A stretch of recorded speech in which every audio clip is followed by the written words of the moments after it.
the voice that made everyone stop and listen. Before Jaafar Jackson ever stepped onto a film set to portray Michael Jackson, there was already something about his voice that made the comparison almost impossible to ignore. According to the transcript, Jaafar naturally sits in a tonal range remarkably close to his uncle's, giving him a foundation that no amount of acting training could simply manufacture. Music supervisor John Warhurst reportedly confirmed that Jaafar's voice was very close to Michael's in both range and sound. Jaafar himself explained that the Jackson family shares many similarities in the way they speak and sing, although individual voices can still be distinguished once listeners become familiar with them.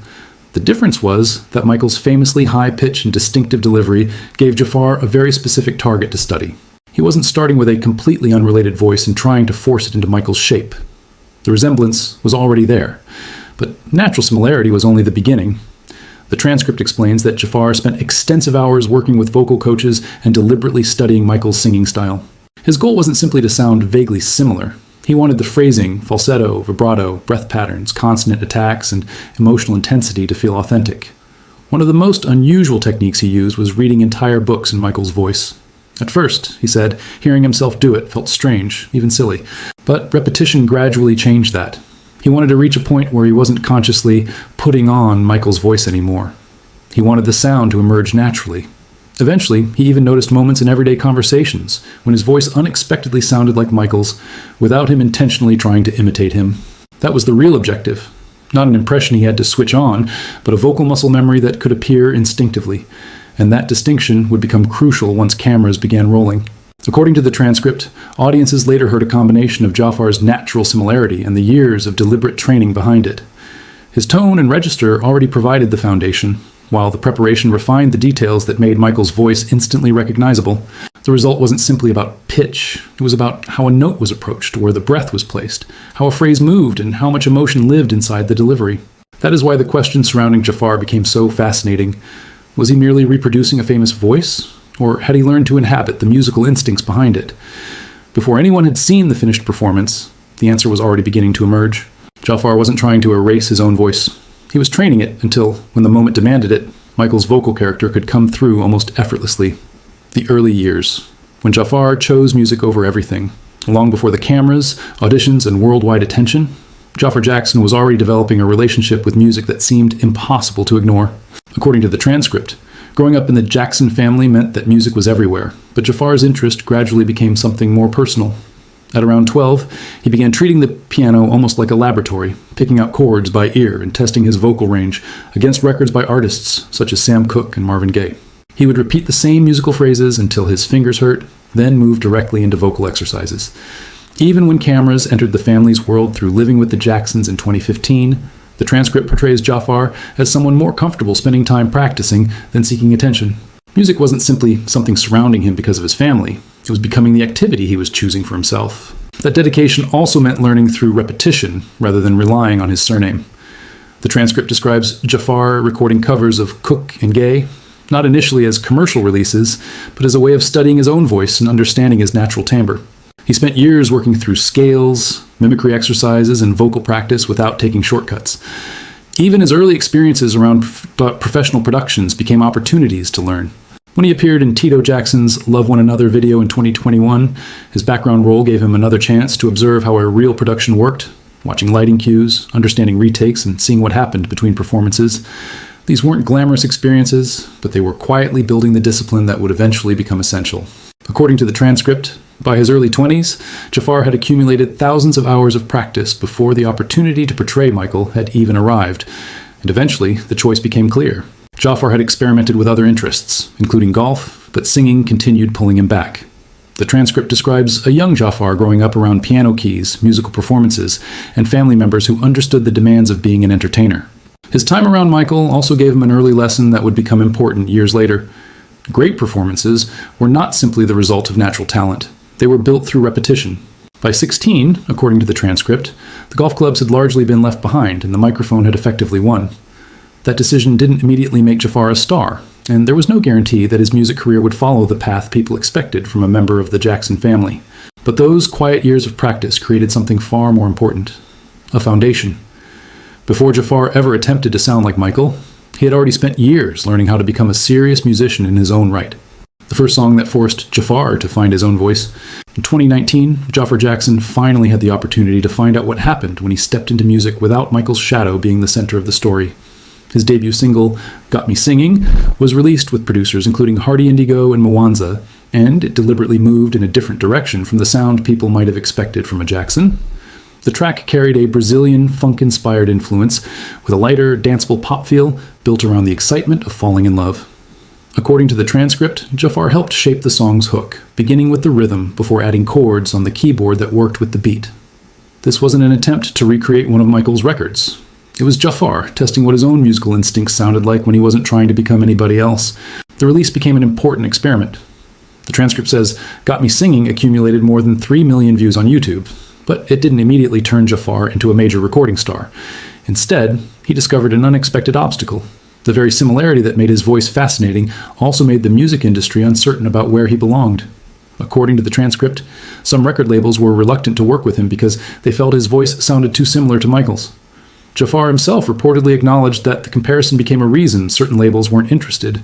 That created a strange situation. He had spent years developing as an independent musician, yet people kept hearing his family connection before they heard his individual identity. The voice that could eventually make him ideal for portraying Michael was, at this stage, making it harder for him to establish a completely separate musical career. But the song still taught Jaafar something he couldn't have learned simply by being Michael Jackson's nephew. The transcript explains that working on the release taught him about microphone distance, breath economy, and the difference between studio polish and live performance. It became a diagnostic tool, a chance to hear himself professionally recorded and understand what worked when the voice belonged entirely to him. And when that experience is compared with what came later, the transformation becomes even more interesting. The transcript notes that Jaafar's voice on the 2019 single was smoother and more pop-oriented, without the same breathiness and vocal grit associated with Michael. Years later, his voice in the biopic sounded more controlled, precise, and deliberately closer to Michael's style. So, Got Me Singing wasn't a failed beginning. It was the first important test of Jaafar's own voice, and the starting point for a journey that would eventually turn the very similarity once viewed as a problem into his greatest advantage. The audition that turned Jaafar's biggest problem into his biggest opportunity.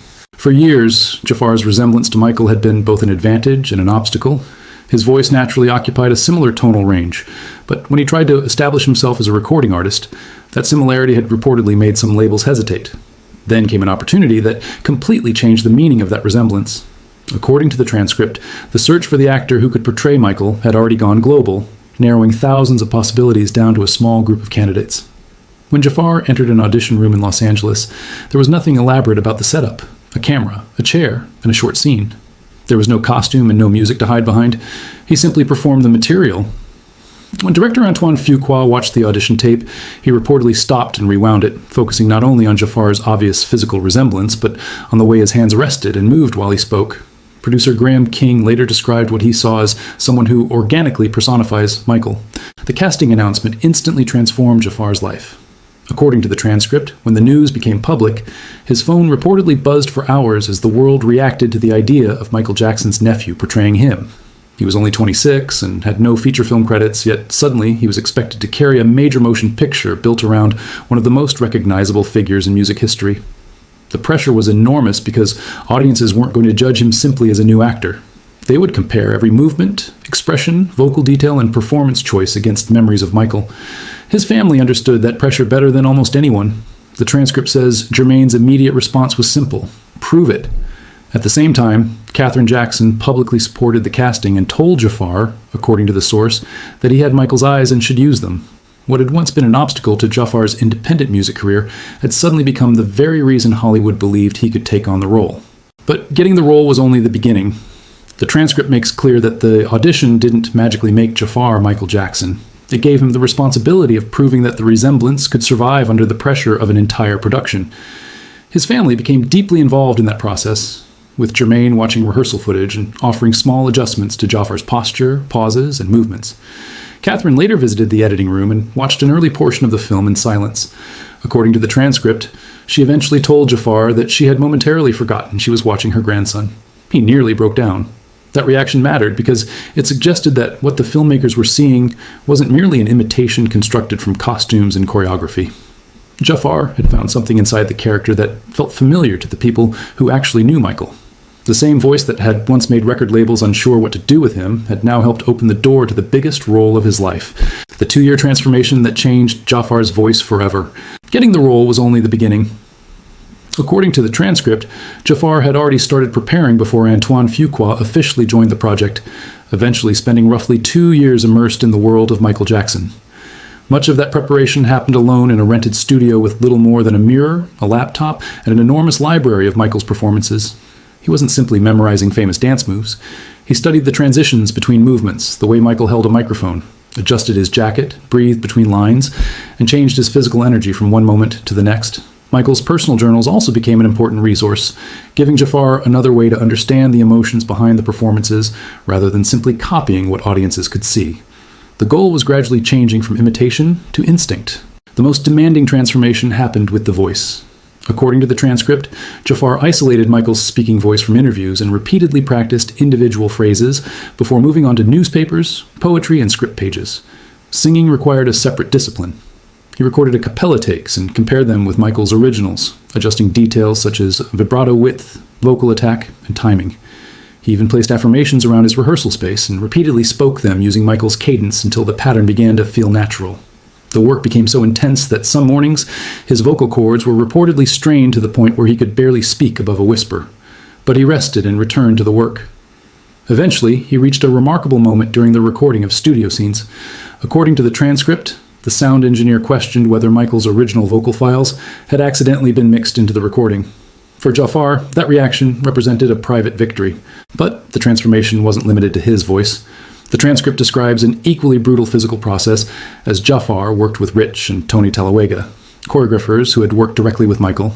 They watched him repeat the Motown 25 routine again and again, demanding something beyond simple replication. His feet blistered, his calves seized, and on one occasion he reportedly collapsed during a spin before getting back up and starting again. By the 3rd month, his body had begun remembering movements that his mind had initially struggled to control. He could eventually perform a full concert set without stopping. That was the real purpose of the 2-year transformation, to make Michael's mannerisms, voice, movement, and performance instincts feel less like a collection of techniques and more like something Jaafar could access automatically. The transcript ultimately suggests that the voice audiences heard in the finished biopic wasn't created from nothing. It was Jaafar's naturally similar voice, refined through 2 years of relentless preparation until the resemblance became extraordinarily precise. The studio recording that made even the sound engineer question his ears. There was a moment during the making of the Michael biopic when Jaafar's voice apparently became so convincing that even the people working on the recording had to stop and question what they were hearing. According to the transcript, Jaafar wasn't relying entirely on Michael Jackson's original recordings. In the major performance sequences, he actually sang live into the microphone while Michael's original track played underneath, allowing the production team to blend the two voices together. Jaafar later explained that this combination was used for the performances, creating a seamless mixture of his vocal and Michael's original recording. To audiences, that blend could make it almost impossible to identify where Jaafar's voice ended and Michael's began. But the studio scenes were different. There was no Michael recording underneath to provide a safety net. According to the transcript, Jaafar performed completely solo vocals for certain scenes, including the moments portraying Michael recording "Don't Stop Till You Get Enough." The scatting and ad-libs heard in those sequences were Jaafar's own voice. Music supervisor John Warhurst reportedly confirmed that those parts were treated as dialogue and were performed by Jaafar himself. That detail completely changes how those scenes can be understood. When viewers hear a young Michael creating sounds in the studio, they're not necessarily hearing a restored Michael Jackson vocal underneath the scene. In these moments, the voice coming through the performance is Jaafar's, and that is where the story becomes genuinely fascinating. According to the transcript, when Jaafar finally recorded those studio sequences without backing tracks, the sound engineer reportedly asked whether Michael's original files had accidentally been mixed into the recording. Jaafar's reaction was simply to smile. For him, that was the private confirmation that months of vocal exercises had actually achieved what he was trying to accomplish. The preparation had refined a voice that was already naturally close to Michael's, while the production techniques made the resemblance even more convincing. The transcript ultimately presents the result as a combination of Jaafar's natural vocal foundation, intensive training, and carefully blended recordings, not a simple replacement of Michael's voice. And, perhaps, that is why the finished scenes created such a strange reaction among viewers. They weren't just hearing an actor imitate a legendary singer. In some of the quietest moments of the film, they were hearing Jaafar sing entirely on his own and still struggling to tell the difference. The moment Jaafar's voice became almost impossible to separate from Michael's. By this point, the resemblance between Jaafar Jackson's voice and Michael's had moved beyond a simple family similarity. According to the transcript, several different elements were coming together at once. Jaafar already had a naturally similar tonal range, but his preparation added the details that made the voice recognizable as Michael's. Similar phrasing, falsetto, vibrato, vocal attack, and emotional intensity. Music supervisor John Warhurst reportedly described Jaafar's voice as very close to Michael's in both range and sound. Jaafar himself explained that members of the Jackson family share similarities in the way they speak and sing, although Michael's naturally higher pitch still distinguished him. What made Jaafar unusual was how effectively he could take that natural foundation and shape it toward Michael's specific vocal character. The transformation became even more striking when Jaafar stopped consciously trying to imitate Michael. According to the transcript, he initially found the process strange and even silly when he heard himself attempting Michael's voice. So he kept practicing, reading entire books in Michael's voice, then repeating the process until it became increasingly natural. Eventually, something unexpected began happening outside rehearsal. Jaafar recalled moments when he would casually respond to someone in everyday life and suddenly realize that his voice had sounded like Michael without him deliberately doing the impression. That was exactly the point he had been working toward. He didn't want to feel as though he was putting on Michael's voice every time he performed. He wanted the vocal patterns to become instinctive enough that they could emerge naturally. Then came the strongest test of all, performing without Michael's voice underneath. The transcript explains that the major performance sequences used a blend of Jaafar's live vocals and Michael's original recordings, but the studio scenes were different. There, Jaafar's voice stood on its own. According to the source, audiences could hear him singing without a Michael backing track, and still struggled to distinguish the two voices. The reason wasn't simply that Jaafar could reproduce certain sounds. His delivery carried a similar energy and emotional force, making the performance feel closer to an interpretation of Michael's artistry than a basic vocal impression. That may have been the moment when the boundary between nephew and character became hardest to recognize. Jaafar wasn't replacing Michael's original recordings. He was using his own voice, naturally similar, heavily trained and intensely controlled, and making it believable enough that listeners could momentarily forget whose voice they were actually hearing. The secret behind the voice, everyone thought, was Michael's. The secret behind Jaafar Jackson's remarkably familiar voice wasn't one single trick. According to the transcript, it was the combination of something he already possessed naturally and something he spent years deliberately developing. Jaafar's voice was already close to Michael's in register and tonal quality before the biopic ever existed. Music supervisor John Warhurst reportedly confirmed that the similarity was unusually strong in both range and sound. Jaafar also explained that the Jackson family shares certain vocal characteristics, even though their individual voices remain distinguishable. His voice sits somewhat lower than Michael's, whose pitch was naturally higher, but the underlying tonal resemblance provided an unusually strong starting point. Then came the technical work. The transcript identifies several elements that helped create the familiar sound: tone, phrasing, falsetto, and vibrato. But according to the source, the most important element was something less measurable: the energy and power behind the performance. Jaafar wasn't simply reproducing Michael's notes or copying isolated vocal mannerisms. He had to understand how Michael delivered a line, how much emotion he placed behind it, and how the voice interacted with the physical performance. That was why his preparation involved hours with vocal coaches and repeated practice. He even read books using Michael's speaking voice, gradually becoming more comfortable with the cadence until the imitation began to feel less like an imitation.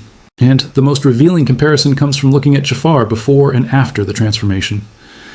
According to the transcript, his 2019 single, Got Me Singing, presented a smoother, more pop-oriented version of his voice.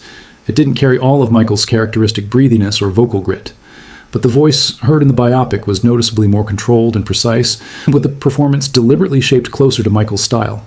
That suggests the resemblance wasn't created entirely through technology or production tricks.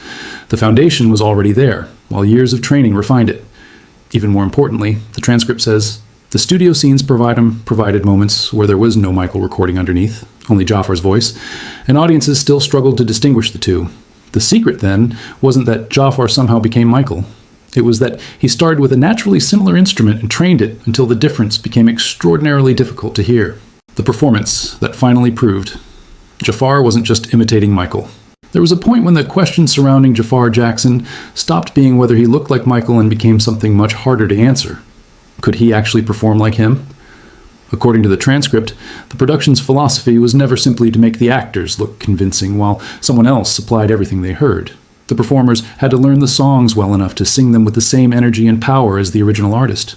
For Jaafar, that meant taking everything he had practiced: the tone, phrasing, falsetto, vibrato, breath control, and emotional delivery, and putting it together under the pressure of a real performance.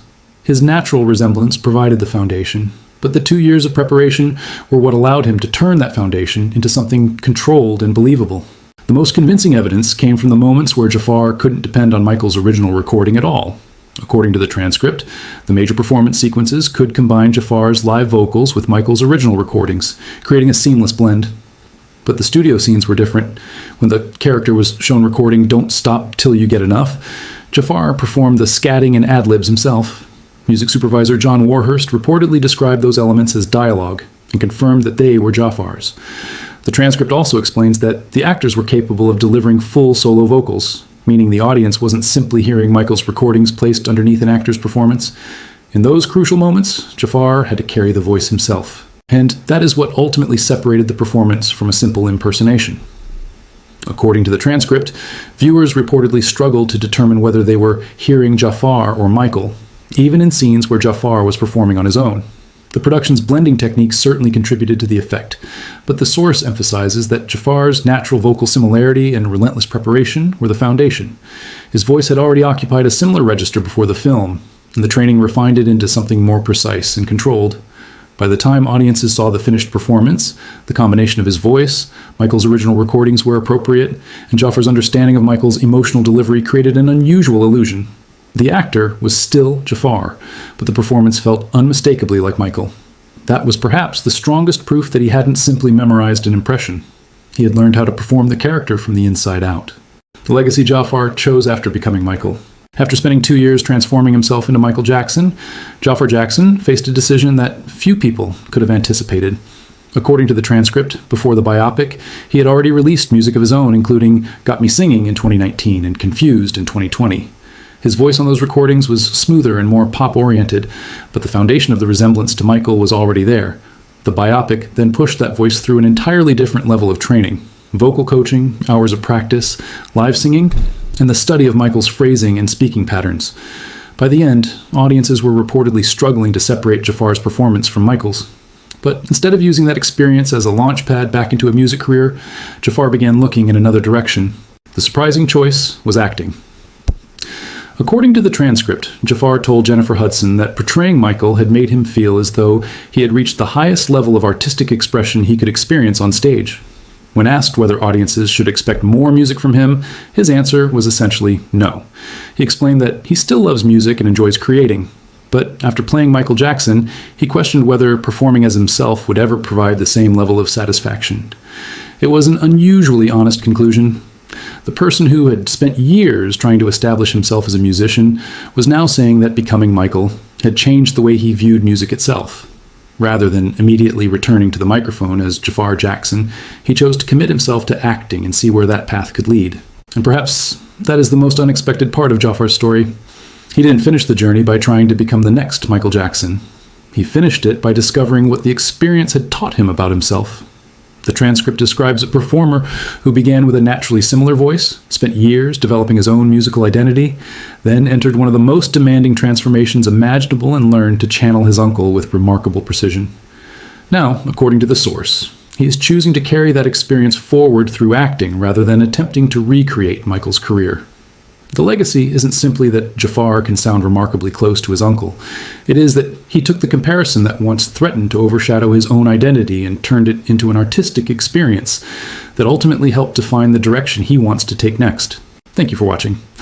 If you enjoyed this documentary, please like this video, subscribe to the channel, and turn on notifications for more Jaafar Jackson and Michael Jackson stories, rare behind-the-scenes moments, and deep dives into the performances that continue to shape music history.